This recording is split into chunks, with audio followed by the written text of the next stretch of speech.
بسم اللہ الرحمن الرحیم. السلام علیکم. امید کرتا ہوں آپ سب خیریت سے ہوں گے, ٹھیک ہوں گے. آج جو ہم ٹاپک ڈسکس کرنے جا رہے ہیں وہ ہے پاسٹ سمپل اسٹیٹ ورب, اور یہ پاسٹ ٹائم سے ریلیٹڈ پہلا ٹاپک ہے. تو چلیے شروع کرتے ہیں. اچھا دوستو, پاسٹ سمپل اسٹیٹ ورب کے حوالے سے میں نے لکھا ہے کہ جب بھی آپ اسٹیٹ ورب کا جملہ بناتے ہیں اور پاسٹ میں بنا رہے ہیں, ٹھیک ہے نا, جیسے کہ بی ورب کے حوالے سے بات کی جائے, پروفائل بتا رہے ہیں, انٹروڈکشن بتا رہے ہیں, ٹھیک ہے نا, یا اپنی کیفیت کا بتا رہے ہیں لیکن پاسٹ میں, ٹھیک ہے نا, پاسٹ انفارمیشن بنا کے, تو اس طرح کے جملے پاسٹ سمپل اسٹیٹ ورب میں بنتے ہیں. اسی طریقے سے ہیو ہیز کے حوالے سے اپنے پاس کسی چیز کے ہونے کا بتا رہے ہیں لیکن پاسٹ میں, تو جملہ پاسٹ سمپل اسٹیٹ ورب سے بنے گا. ٹھیک ہے.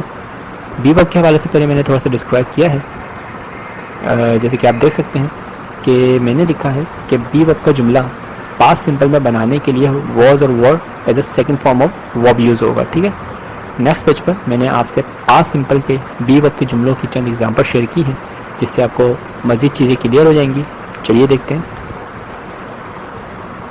اچھا دوستو, جیسے کہ آپ دیکھ سکتے ہیں پہلا جملہ میں بہت مغرور تھا, ٹھیک ہے نا, ایک کیریکٹرسٹک کی بات ہو رہی ہے اور پاسٹ میں بات ہو رہی ہے, تو آئی واز ویری ایروگینٹ. اسی طریقے سے بنش ذہین نہیں تھی, یہ بھی کیریکٹرسٹک کی بات ہو رہی ہے اور پاسٹ میں ہو رہی ہے, تو بنش واز ناٹ انٹیلیجنٹ.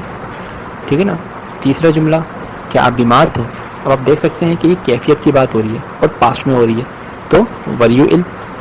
چوتھا جملہ جو کہ انٹیریور اور نیگیٹو بنایا ہوا ہے کہ کیا عائشہ کراچی میں نہیں تھی, اب یہ لوکیشن کی بات ہو رہی ہے اور پاسٹ میں ہو رہی ہے, تو پاسٹ سمپل اسٹیٹ ورب کا جملہ ہے کہ was Ayesha not in Karachi. تو اس طرح کے جتنے بھی جملے آپ بنائیں گے جس میں پروفائل بتا رہے ہیں, کیریکٹرسٹک بتا رہے ہیں, کسی جگہ پہ ہونے یا نہ ہونے کا بتا رہے ہیں, کیفیت کے بارے میں بتا رہے ہیں لیکن پاسٹ میں, ٹھیک ہے نا, پریزنٹ میں نہیں, تو پاسٹ میں بتا رہے ہیں تو پاسٹ سمپل اسٹیٹ ورب کا جملہ بنے گا یا پاسٹ سمپل بی ورب کا جملہ بنے گا. نیکسٹ پیج پر میں نے ہیو ہیز کے حوالے سے کچھ چیزیں ڈسکرائب کی ہیں. چلیے دیکھتے ہیں. اچھا دوستو, آپ دیکھ سکتے ہیں جیسے کہ میں نے اس میں لکھا ہے کہ ہیو ہیز کے جملے پاسٹ سمپل میں بنانے کے لیے آپ had as a second form of verb use کریں گے, ٹھیک ہے, لیکن صرف افرمیٹو میں, صرف افرمیٹو جملہ بناتے ہوئے آپ ہیڈ یوز کریں گے, لیکن جیسے ہی اس کا نیگیٹو انٹروگیٹو یا نیگیٹو انٹروگیٹو بنائیں گے تو کیا ہوگا, ڈڈ آ جائے گا, اور ڈڈ کے آ جانے سے ہیڈ جو ہے وہ ہیو سے ریپلیس ہو جائے گا. آپ کو پریزنٹ سمپل یاد ہوگا, پریزنٹ سمپل میں ڈز کے آ جانے سے ہیز ہیڈ میں کنورٹ ہوتا تھا, اور اسی طریقے سے ایکشن ورب کا ایس ریموو ہو رہا تھا. تو سیم چیز یہاں اپلائی ہوگی کہ ڈڈ کے آ جانے سے ہیڈ جو ہے وہ اپنی اوریجنل فارم میں آ جائے گا, ہیو میں آ جائے گا. نیکسٹ پیج پر میں نے آپ سے ہیو ہیز کے پاسٹ سمپل کے جملوں کی کچھ ایگزامپل شیئر کی ہے, وہ بھی دیکھ لیتے ہیں. اچھا دوستو, جیسے کہ آپ دیکھ سکتے ہیں کہ پہلا جملہ میرے پاس گھڑی تھی, ٹھیک ہے نا, ایک چیز کی بات ہو رہی ہے کہ میرے پاس کوئی چیز تھی لیکن پاسٹ میں تھی نا, ابھی کی بات نہیں ہو رہی, تو پاسٹ سمپل اسٹیٹ ورب کا جملہ ہے آئی ہیڈ اے واچ. دوسرا جملہ جو کہ نیگیٹو میں بنا ہوا ہے کہ آپ کے پاس موٹر سائیکل نہیں تھی, you did not have a bike, ٹھیک ہے نا. اسی طریقے سے تیسرا جملہ آپ دیکھ سکتے ہیں کہ کیا حفصہ کے پاس کتاب تھی, ڈڈ حفصہ ہیو اے بک. اسی طریقے سے چوتھا جملہ کہ کیا مہانور کے سر میں درد نہیں تھا, تو did Mahnoor not have a head ایک.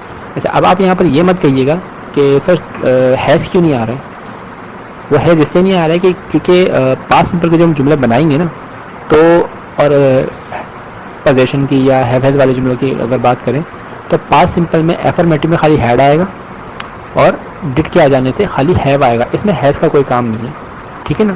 تو اگر یہ جملہ ڈڈ حفصہ ہیو اے بک لکھا ہوا ہے تو یہ جملہ صحیح لکھا ہوا ہے. Did Hafsa have a book, did Hafsa has a book نہیں ہوگا, یا ڈڈ حفصہ ہیڈ اے بک نہیں ہوگا, ٹھیک ہے نا, کیونکہ ڈڈ کے آ جانے سے ہیو اور ہیز دونوں ہی اپنی اوریجنل فارم میں آ جاتے ہیں, ٹھیک ہے نا. تو یہ جملہ آپ اسی طریقے سے بنائیں گے, ٹھیک ہے. تو یہ آج کا ٹاپک تھا ہمارا پاسٹ سمپل اسٹیٹ ورب کا. امید کرتا ہوں آپ کو سمجھ میں آ گیا ہوگا.